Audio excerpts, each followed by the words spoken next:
সূর্যটা মাথার কাছে চলে আসবে ভাই সেদিন। সূর্যের প্রচন্ড তাপে মাথার মগজগুলো ভাতের মাড়ের মতো গলে গলে নাকের ছিদ্র আর কানের ছিদ্র দিয়ে বেয়ে বেয়ে পড়বে। জিহ্বাটা তৃষ্ণায় বেরোতে বেরোতে নাভি পর্যন্ত এসে ঝুলে থাকবে কুকুরের মতো, ক্লান্ত শ্রান্ত ঘর্মাক্ত পেরেশান, বাঁচানোর কেউ নাই। মায়েশা জিজ্ঞেস করলেন, ইয়া রাসূলুল্লাহ, don't they feel any shy? Nobody belong any garment in their body, no dress in their body. তাদের দেহে কোনো ড্রেস নাই, পোশাক নাই। নবী রে, এতগুলো মানুষ উলঙ্গ, লজ্জা লাগবে না? বিশ্বনবী বললেন, আয়েশা তুমি লজ্জার চিন্তা করো, সেদিন বাবা ছেলেরে দেখে দৌড়ে পালাবে।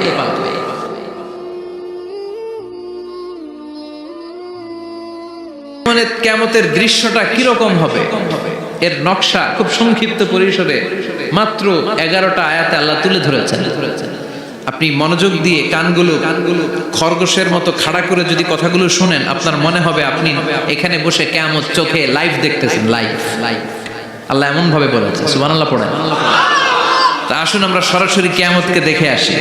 আসলে কিয়ামতটা কেমন বর্ণনা করছেন কে? আল্লাহ।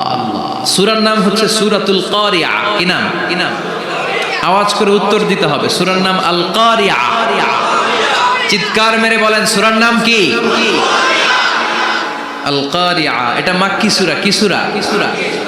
বিশ্বনবীর জীবনের দুইটা পর্ব, একটা মাক্কি পর্ব আর একটা মাদানী পর্ব। এটা মাদানী পর্বে নাজিল হয়নি, এটা নাজিল হয়েছে মাক্কি পর্বে। এই সূরার আয়াত সংখ্যা 11। এটা কোরআনের 101 নম্বর সূরা। এটা আল কোরআন আল কারীমের 30তম পারায় অবস্থিত একটা সূরা। আমাদের অনেকেরই মাশাআল্লাহ মুখস্থ আছে না? ইমাম সাহেব নামাজে প্রায় পড়ে, অনেকেরই মুখস্থ। শুনতে শুনতে কবে যে মুখস্থ হয়েছে আমাদের নিজেরাও জানি না। সুবহানাল্লাহ পড়ে। কোরআনের ভেতরে খালি বরকত, এটার সাথে লাগলেই বরকত, মসজিদে গেলেই বরকত। মনের অজান্তে আমরা এই সূরাকে মুখস্থ করে ফেলেছি। কিন্তু এই সূরার ভেতরে যে আল্লাহ কোরআনের কিয়ামতের এত চমৎকার নকশা এঁকেছেন, এত প্রামাণ্য বর্ণনা দিয়েছেন, এটা আমরা অনেকে জানিই না। আসুন আমরা এই সূরার আলোকে দেখার চেষ্টা করি যে কিয়ামতটা কিরকম হবে। আল্লাহ একটা শব্দকে এই সূরার শুরুতে 3 বার উল্লেখ করে আমাদের দৃষ্টি আকর্ষণ করেছেন। আল্লাহ tried to draw our attention by mentioning 3 times a word, and that is al-qari'ah. al-qari'ah শব্দটাকে তিনি 3 বার উল্লেখ করে আমাদের দৃষ্টি আকর্ষণ করেছেন। একটা শব্দ 3 বার বললে মানুষের দৃষ্টি আকর্ষিত হয় না? যেহেতু এটা আরব দেশে নাজিল হয়েছে, আবার মক্কার লোকেরা আরবি বুঝে, তাদেরকে প্রথম বলা হলো আল কারিয়া। তারা ফিরে তাকালো, কি আল কারিয়া? আবার বলা হলো মাল কারিয়া। কি মাল কারিয়া? আবার বলা হলো ওয়ামা আদরাকা মাল কারিয়া। আবার তারা ফিরে তাকালো। দৃষ্টি আকর্ষণের জন্য আল্লাহ তাআলা 3 বার এই শব্দটা বলেছেন। এজন্য এই শব্দের একটা সিগনিফিকেন্স, একটা গুরুত্ব, অর্থবহ একটা মানদণ্ড আছে না নাই? আল কারিয়া শব্দের অর্থ হচ্ছে বিকট আওয়াজ। আল কারিয়া মানে কি? কথা বলেন, আরো জোরে বলেন। বিকট আওয়াজ। এই বিকট আওয়াজটা তৈরি করার জন্য আল্লাহ তাআলা একজন ফেরেশতা তৈরি করেছেন, যার নাম হচ্ছে ইসরাফিল। নাম কি? আমাদের মধ্যে অনেকের নাম কিন্তু আমরা ইসরাফিল রাখি, তাই না? ইসরাফিল আছে না নাই? আজরাইল কিন্তু রাখে না কেউ, ডরে। কেন রাখে না? ভয় পায়। কিন্তু ইসরাফিল আছে, আমার পরিচিত অনেকে আছে ইসরাফিল। তো এই ফেরেশতার পা হচ্ছে জমিনের নিচে, মাথা হচ্ছে আকাশের উপরে। এই ফেরেশতার কাজ হচ্ছে ওই বিকট শব্দ তৈরি করা।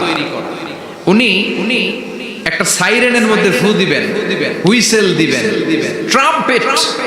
ওই ট্রাম্পিটে, ওই সাইরেনে, ওই হুইসেলে ফু দিলেই শুরু হয়ে যাবে আল কারিয়া। মাল ওয়ামা আদরাকা মাল। এই ফেরেশতার দায়িত্বই হচ্ছে ওই বাঁশির মধ্যে ফু দেয়া। Whistle, siren, trumpet. আরবিতে এটাকে বলা হয় আসুর। ইদা নুফিখা ফিস সূরি নাফখা ওয়াহিদা। যখন তিনি ওই সিংহে একটা ফু দিবেন, সব লন্ডভন্ড হয়ে যাবে, কিচ্ছু খুঁজে পাওয়া যাবে না। আল্লাহ ওনাকে তৈরি করেছেন শুধু এই হুইসেলের মধ্যে, বাঁশির মধ্যে 3টা ফু দেওয়ার জন্য। কয়টা? উনি সৃষ্টির শুরু থেকেই এই বাঁশিটাকে দুই ঠোঁটের মাঝখানে রেখে আল্লাহর আরশের দিকে তাকিয়ে আছে and just waiting for the green signal. আল্লাহর পক্ষ থেকে সবুজ সংকেতের অপেক্ষায়। যখনই আল্লাহর অর্ডার করবেন তখনই শুরু হয়ে যাবে আল কারিয়া মাল মাল ওমা আদরাকা মাল মাল। সৃষ্টির শুরু থেকেই ইসরাফিল ফেরেশতা বিশাল সিংহাটাকে দুই ঠোঁটের মাঝখানে করে আরশের দিকে তাকিয়ে আছে, কখন আল্লাহ অর্ডার দিবে। অর্ডার দিতে দেরি, ফুৎকার দিতে দেরি নাই, ঠিক কি না? বিকট আওয়াজ, গগন বিদারী শব্দ, প্রচন্ড একটা সাউন্ড, জাইগান্টিক সাউন্ড, যে আওয়াজ, যে শব্দ কেউ শুনে নাই। শুনছেন? পৃথিবীতে আপনারা কে সবচেয়ে বেশি আওয়াজের কিছু শুনেছেন? সবচেয়ে বেশি আওয়াজ আপনার জীবনে ঘটেছে কোন জায়গায়? কি দেখেছেন যে অনেক আওয়াজ হয় সেখানে? বলেন তো। হ্যাঁ, বজ্রপাতের আওয়াজ আপনি শুনেছেন, বিকট আওয়াজ, তাই না? বজ্রপাতকে আঞ্চলিক ভাষা আপনারা কি বলেন? হ্যাঁ, ঠেড়া। অনেক জায়গাতেই বলে ঠেড়া। নোয়াখালীতে বলে ঠেড়া হচ্ছে, হেতের উপরে আল্লাহ ঠেড়া হচ্ছে, আছে না নাই? তো এই যে ঠেড়া, বজ্রপাত, ইংরেজিতে বলে থান্ডার, আসলে এটার আওয়াজ বড় ভয়ঙ্কর, প্রচন্ড আওয়াজ। আচ্ছা, আর আপনি বলেছেন কি, গাড়ির চাকা যদি পাংচার হয়, হ্যাঁ, এটা তো আওয়াজ হতে পারে। আমরা মাঝে মাঝে রাস্তায় চড়ি, আমরা দেখি ট্রাকের চাকা যখন পাংচার হয় আমরা লাফ দিয়ে উঠি, বিকট আওয়াজ হয়, ভয় পেয়ে যায়, এতে দুর্ঘটনাও ঘটে, ঠিক কিনা? আচ্ছা, এক নম্বরে পেলাম ঠেড়া, বজ্রপাত। দুই নম্বরে পেলাম ট্রাকের টায়ার পাংচার হলে। আর কে কি আওয়াজ শুনেছেন জীবনে? ভয়ঙ্কর আওয়াজ। কি করলে ভয়ঙ্কর আওয়াজ হয় বলেন? হ্যাঁ, কি করলে? ও ট্রান্সফরমার, ইলেকট্রিক্যাল ট্রান্সফরমার যদি ব্রাস্ট হয়ে যায় আওয়াজ আছে না নাই? পাওয়া গেল আরেকটা। আর কি আওয়াজ আছে? ককটেল মারলে, গ্রেনেড হামলা, বোমা মারলে, সিলিন্ডার ব্রাস্ট হইলে। আর আছে? হ্যাঁ, হাই স্কুলে দপ্তরি যখন ঘন্টার মধ্যে বেল বাজায় আওয়াজ আছে না নাই? হাতুড়ি দিয়ে লোহার মধ্যে বাড়ি মারলে আওয়াজ আছে না নাই? এগুলো হচ্ছে আমাদের ক্যাপাসিটিতে, হিউম্যান ক্যাপাসিটিতে আমাদের দেখা সবচেয়ে বড় আওয়াজ। কিয়ামতের দিন যে হবে আল কারিয়া, এই আল কারিয়ার আওয়াজ কি এই আওয়াজগুলোর মতো? চিল্লায় বলেন, এই আওয়াজের মতো। এজন্য আল্লাহ বললেন আল কারিআতু মাল কারিআতু ওয়া মা আদরাকা মাল কারিয়া। সে আওয়াজটা ভয়ঙ্কর আওয়াজ। এটা বজ্রপাতের মতো না, এটা ট্রাকের টায়ার পাংচার হলে যে আওয়াজ হয় ওই আওয়াজের মতো না, গ্যাসের সিলিন্ডার ব্রাস্ট হয়ে গেলে যে আওয়াজ হয় ওই আওয়াজের মতো না, প্রাইমারি স্কুলে দপ্তরে যখন ছুটির ঘন্টা বাজায় ওই আওয়াজের মতো না। ওই আওয়াজটা এমন আওয়াজ, ওই আওয়াজ পৃথিবীর কেউ শোনে না। সেটার নাম হচ্ছে আল কারিয়া মাল মাল ওমা আদরাকা মাল মাল। বিকট আওয়াজ, বিকট ভয়ঙ্কর ট্রাম্পিট। এই সাইরেনে ফু দেয়া হবে, প্রথম ফু দেওয়ার সাথে সাথেই লন্ডভন্ড হয়ে যাবে। এই ইসরাফিলকে তৈরি করা হয়েছে শুধুমাত্র কেবলমাত্র 3টা ফু দেওয়ার জন্য। চিল্লায় বলতে হবে কয়টা? এই ফেরেশতার আর কোনো কাজ নাই। তার আর কোনো কাজ আছে? ঠিক যে মুহূর্তে, এখন আমার ঘড়িতে বাজে 9:50, রাত 9:50, ঠিক এই মুহূর্তে যখন আমরা তাফসীর শুনছি, ঠিক এই মুহূর্তেও ইসরাফিল ফেরেশতা সিংহাটাকে দুই ঠোঁটের মধ্যে লাগিয়ে আল্লাহর আরশের দিকে তাকিয়ে আছে। ওই যে সৃষ্টির শুরু থেকে তাকিয়ে আছে, আজ অবধি তাকিয়ে আছে। যখনই গ্রিন সিগন্যাল আসবে মুহূর্তেই শুরু হয়ে যাবে আল কারিয়া মাল মাল ওয়া মা আদরাকা মাল মাল। আল্লাহ বললেন সে আওয়াজটা হবে বড্ড ভয়ঙ্কর। প্রথম ফুৎকার যখন দেয়া হবে এটারে বলে নাফখাতুল ফাজা। দুনিয়ার সব মানুষগুলো অবাক হয়ে যাবে, পুরো পৃথিবীটা কেঁপে উঠবে, পৃথিবীর বিল্ডিং গুলো দুমড়ে মুচড়ে পড়বে, পৃথিবীর বড় বড় যত পাহাড়গুলো আছে তুলার মতো বাতাসে পাহাড়গুলো তুলিত হতে থাকবে। আল্লাহু আকবার। আল্লাহ বললেন ইয়াউমা يكون الناس كالفراش المبثوث وتكون الجبال كالعهن المنفوش সেদিন মানুষগুলো বিক্ষিপ্ত পতঙ্গের মতো নিক্ষিপ্ত হবে যখন আল কারিয়া এই বিকট আওয়াজটা হবে। শুনতেছেন? মনোযোগ আছে? কথা বুঝতে সমস্যা হচ্ছে না তো? তিনটা ফুৎকার। কয়টা? প্রথম ফুৎকার দেওয়ার সাথে সাথে মানুষগুলো বিক্ষিপ্ত পতঙ্গের মতো নিক্ষিপ্ত হবে। এই যে আরামসে বসে আছি, তখন আর বসে থাকা যাবে না। কে ধাক্কা খেয়ে কই চলে যাব টেরই পাওয়া যাবে না। আমরা এই যে বসে আছি এর কারণ হচ্ছে গ্র্যাভিটেশনাল একটা ল আছে, পাওয়ার। এটারে বাংলায় বলে মাধ্যাকর্ষণ শক্তি। কি শক্তি? কথা বলেন। কে আবিষ্কার করছে এটা? হ্যাঁ, কে? বিজ্ঞানী নিউটন, আইজাক নিউটন আবিষ্কার করেছে। আপেলকে সে নিচে পড়তে দেখে গবেষণা করে পেয়েছে গ্র্যাভিটেশনাল পাওয়ার। ওইটা থাকার কারণে পৃথিবীর সেন্টার সবকিছুকে নিচের দিকে টানে, নিজের দিকে টানে, ফলে আমরা বসে আছি। কিন্তু এই মাধ্যাকর্ষণ শক্তির বাইরে যদি আমরা আকাশে উঠে যাই, আর কিন্তু কোনো টানাটানি নাই, আপনি শূন্যে ভেসে থাকবেন। নভোচারীরা মহাশূন্যে যে ভেসে থাকে, কিয়ামতের এই ধাক্কার ভাইব্রেশন যখন শুরু হয়ে যাবে, পুরো পৃথিবীটা মুহূর্তের মধ্যে কেঁপে উঠবে। এমন কম্পন, এমন আওয়াজ পৃথিবীবাসী এর আগে আর শোনে নাই। একটা ধাক্কার চোটে মানুষগুলো ছিটকে কে যেন কই পড়ে যাবে, কেউ টের পাবে না। কে কই চলে গেছে হিসাব নাই। সব থাকবে ওইটা, সব থাকবে না। কেউ থাকবে টয়লেটে, কেউ থাকবে ঘুমে, কেউ থাকবে বাজারে। আপনাদের নিমসার বাজার তো থাকবে তখন, না থাকবে? কই যে লন্ডভন্ড হয়ে যাবে হিসাব নাই। কে যে কোথায় ছিটকে পড়বো আমরা জানি না। বিক্ষিপ্ত পতঙ্গের মতো আমরা নিক্ষিপ্ত হব। শীতকালে আমার দেশের ছেলেরা রাত্রেবেলা ব্যাডমিন্টন খেলে, র্যাকেট খেলে না? নিমসারে বোধহয় খেলে না? খেলে। তো ওরা বাঁশ গেড়ে দেয়, ক্ষেতের মাঝখানে কি গাড়ে? এরপর বাঁশের মধ্যে লাগায় কি? লাইট গুলো লাগালে দেখবেন ক্ষেতের গ্রামের পোকাগুলো এসে লাইটের মধ্যে ছিটকে পড়ে। আমাদের অবস্থায় পোকার মতো হবে। আল্লাহ সেটাই বললেন, ইয়াউমা ইয়াকুনুন নাসু কাল ফারাশিল মাবসুস, বিক্ষিপ্ত পতঙ্গের মতো মানুষগুলো নিক্ষিপ্ত হবে। ওয়া তাকুনুল জিবালু কাল আহিনিল মানফুশ, তুলাকে যখন পিটানো হয়, ধ্বনিত করা হয়, দেখবেন তুলার ছোট ছোট কণা বাতাসের মধ্যে ভাসতে থাকে। ফু মারলে আরো দূরে যায়, আরো বাতাস আসলে উড়ে উড়ে যে কোথায় চলে যায় টের পাওয়া যায় না। সুবহানাল্লাহ।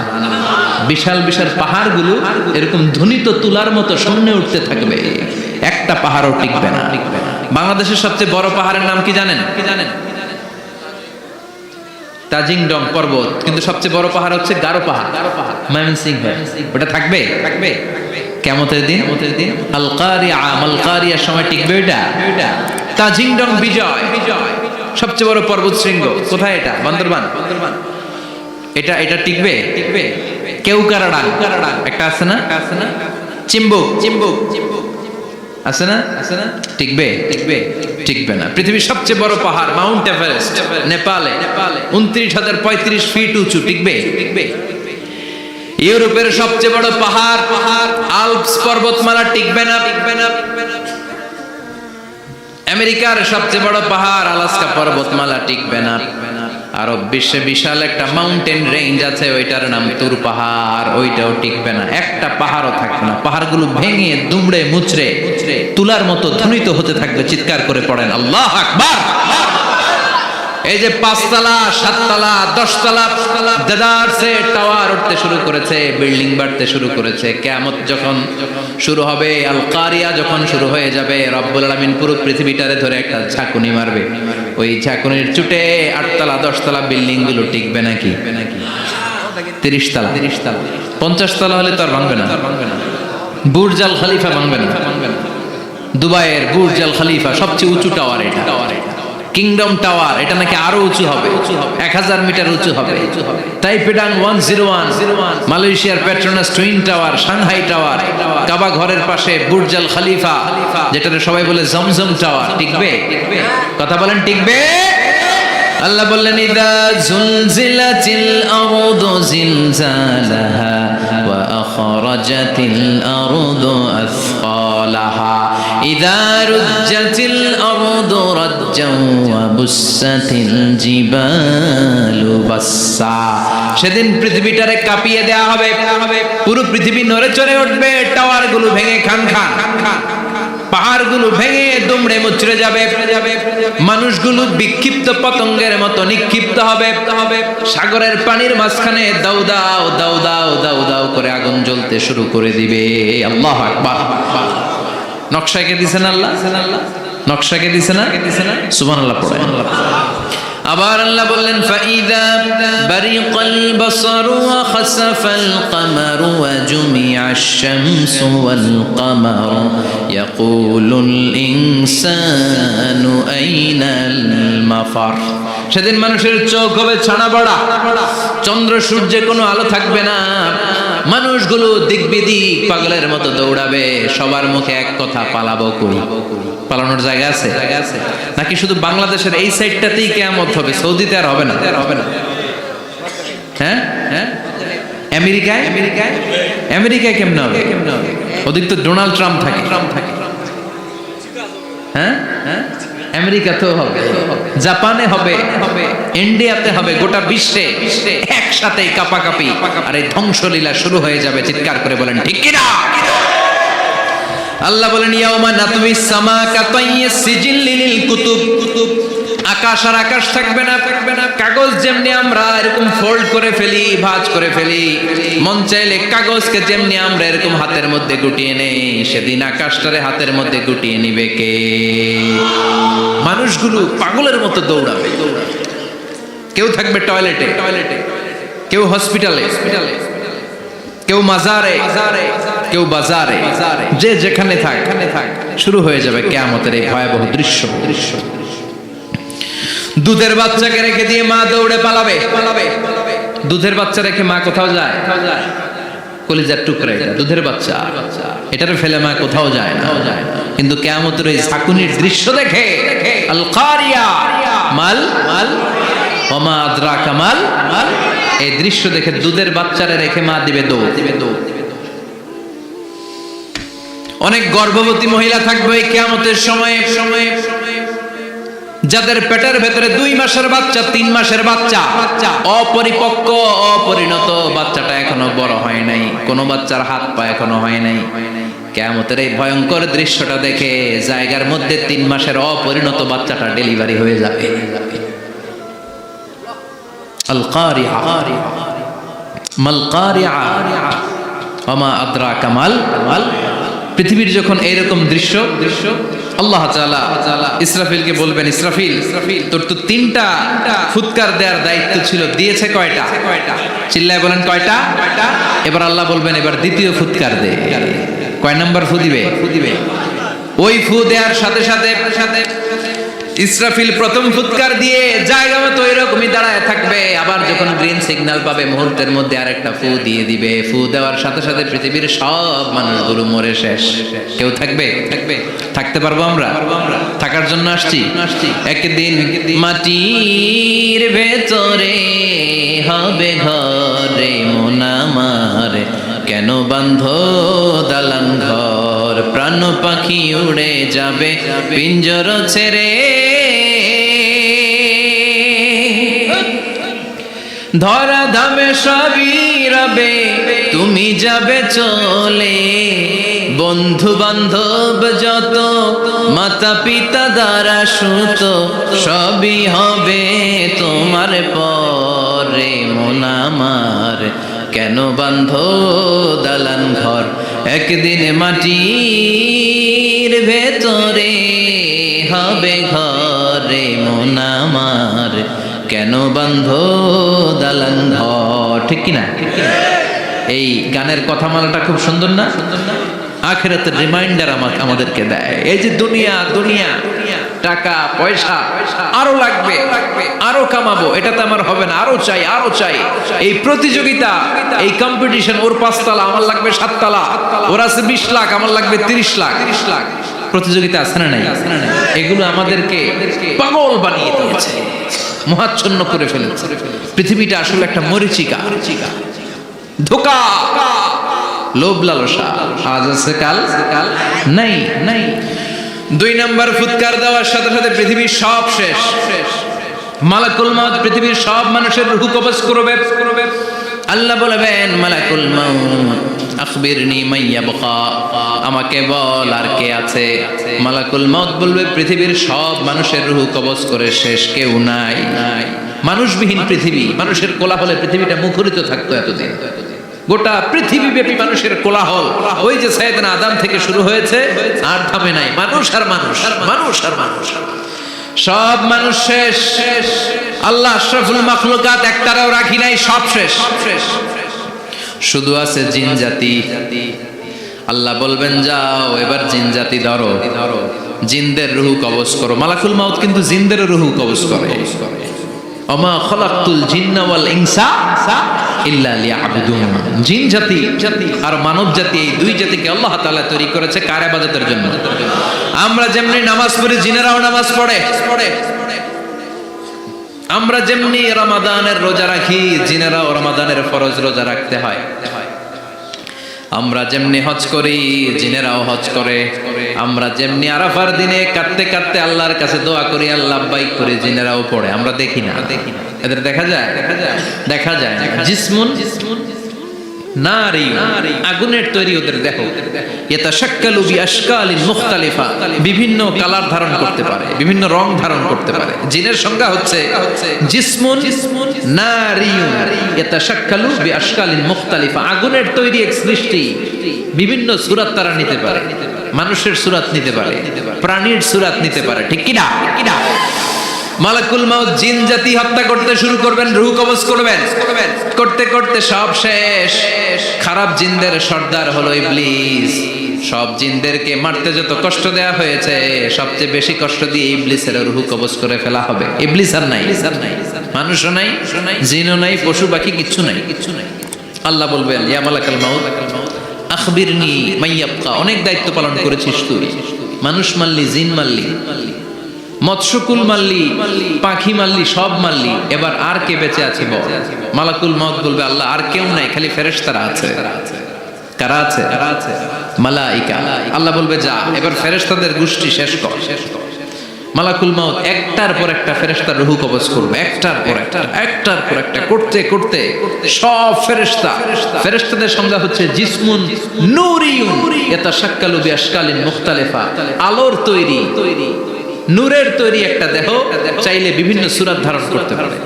জিন আর ফেরেশতার পার্থক্য বুঝেছেন? জিন কিসের তৈরি? আগুন, জিসমুন নারিয়ুন। আর ফেরেশতা হচ্ছে জিসমুন নূরিয়ুন, নূর দিয়ে তৈরি। একের পর এক ফেরেশতা সাবার করা হবে। এবার আল্লাহ বলবেন ইয়া মালাকুল মাউত আখবিরনি মাইয়াবকা, আর কে কে বেঁচে আছে বল। মালাকুল মাউত বলবে মাবুদ কেউ নাই, মানুষ নাই, জিন নাই, ফেরেশতাও নাই, শুধু আমার তিনজন কলিগ বাকি। কয়জন? জোরে বলেন কয়জন? জিব্রাইল বাকি, ইসরাফিল বাকি, মিকাইল আর আমি আজরাইল। আল্লাহ বলবে মিকাইলের রূহ কবজ করে নিয়ে আয়। যে মিকাইল আমার আদেশে পৃথিবীতে বৃষ্টি ঝরাতো, আমার আদেশে ক্ষেত খামারে ফসলের ব্যবস্থা করে দিত, আমার আদেশে মানুষের রিজিকের হিসাব রাখতো, এই মিকাইলের রূহ কবজ করে নিয়ে আয়। এক নাম্বার কলিগ শেষ। কলিগ বুঝেন তো? সহকর্মী। কলিগ মানে কি? সহকর্মী। এক নাম্বার কলিগ নাই। আল্লাহ বলবে যা এবার ইসরাফিলের রূহ কবজ কর। ইসরাফিল ফেরেশতা তখনও আল্লাহর আরশের দিকে ঠোঁটের মাঝখানে বিশাল সিংহটা নিয়ে তাকিয়ে আছে। ওই মুহূর্তে মালাকুল মাউত যে সালাম দিয়ে রূহটা কবজ করে ফেলবে। ইসরাফিলও নাই, ইসরাফিলও নাই। আল্লাহ বলবে যা দুনিয়ার সব নবীদের কাছে ওহী দিয়ে, কোরআন দিয়ে, ইনজিল দিয়ে, তাওরাত দিয়ে, জাবুর দিয়ে আমি যেই ফেরেশতাটারে পাঠাতাম, ওই রূহুল আমিন জিব্রাইলের রূহটাও কবজ করে নিয়ে আয়। জিব্রাইলের রূহ কবজ হয়ে যাবে। এবার তিনজন কলিগই শেষ। আছে কেউ? আছে? এবার আল্লাহ বলবে ইয়া মালাকুল মাউত, হে মৃত্যুর ফেরেশতা আখবিরনি মাইয়াবকা, মহাবিশ্বে আর কে কে আছে বল। আজরাইল বলবে কেউ নাই, মানুষ নাই, জিন নাই, ফেরেশতা নাই, আমার কলিগরাও নাই, আমি বড় একা। এখন আমি একা হয়ে গেছি। আল্লাহ আছি শুধু আমি। মালাকুল মাউত তোমার হুকুমের গোলাম, আর আনতাল হাইয়ুল কাইয়ুম, তুমি শাশ্বত চিরঞ্জীব, তুমি তো মরবা না, আমি আছি। ভাবছে উনিও থাকবে, উনি আর আল্লাহ থাকবে। আল্লাহ বলবে মালাকুল মাউত এবার তুই মর, এবার তুই মর। এই কথা শুনে মালাকুল মাউতের খিচুনি উঠে যাবে। আজীবন মারছে, আজকে মরবে। খিচুনি উঠে যাবে, জ্বর এসে যাবে, কাঁপুনি ছুটে যাবে, কাঁপতে থাকবে। আল্লাহ বলবেন কাঁপাকাঁপি করে লাভ নাই, মর। মালাকুল মাউত বলবে মাবুদ এইটা আবার কেমন কথা, সবাই রে আমি মারলাম, আমি মরুম কেন? আমি না মারছি, আমি না মেরেছি, আমি মরবো কেন? আল্লাহ বলবেন কথা নাই, মর। ও আল্লাহ আমি কেন মরবো? আমি না দুনিয়ার সবাই রে মারলাম। আল্লাহ বলবেন কুল্লু নাফসিন যায়িকাতুল মাউত, পৃথিবীর প্রতিটা আত্মারই মৃত্যুর স্বাদ নিতে হবে রে মালাকুল মাউত, তুইও মরবি, মর। কাঁপতে কাঁপতে আল্লাহ বলবে জান্নাত আর জাহান্নামের মাঝ বরাবর যে দাঁড়া। মালাকুল মাউত দাঁড়াবে। এই দৃশ্য দেখার মতো তখন কেউ থাকবে না, থাকবে কেউ নাই। মালাকুল মাউত কাঁপতে কাঁপতে আল্লাহ বলবেন কেঁপে লাভ নাই, কেঁদে লাভ নাই, মরতে তোকে হবে। Everyone has to take the test of death, সবাইকে মৃত্যুর স্বাদ আস্বাদন করতে হবে। মরে যা, মুত ইয়া মালাকাল মাউত। আল্লাহ বলবেন ও মৃত্যুর ফেরেশতা মর, মুত ইয়া মালাকাল মাউত। বলার সাথে সাথে যে ফেরেশতার হাতে আমাদের সবার রূহ চলে গিয়েছিল, ওই ফেরেশতা চিৎকার মেরে জান্নাত এবং জাহান্নামের মাঝখানে বেহুশ হয়ে পড়ে যাবে, শেষ। মালাকুল মাউতের কিচ্ছা খতম। উনিও নাই। এবার ডানে বায়ে, সামনে পেছনে, উপরে নিচে কেউ আছে? একজন ছাড়া, তিনি কে? কুল্লু মান আলাইহা ফানি ওয়া ইয়াবকা ওয়াজহু রাব্বিকা যুল জালালি ওয়াল ইকরাম ফাবিআইয়ি আলাই রাব্বিকুমা তুকাযযিবান। এই জমিনে যারা আছে সব শেষ হয়ে যাবে, একজন ছাড়া, তিনি কে? আল্লাহ তখন হুঙ্কার দিয়ে একা একাই বলবেন ইয়া আরদু আইনা আশজারুকা, ও পৃথিবী তোর বড় বড় গাছগুলো কোথায়? আপনাদের নিমসারে বট গাছ আছে? কোথায় আছে বট গাছ? অনেক জায়গায় থাকে না বট গাছ, বিশাল।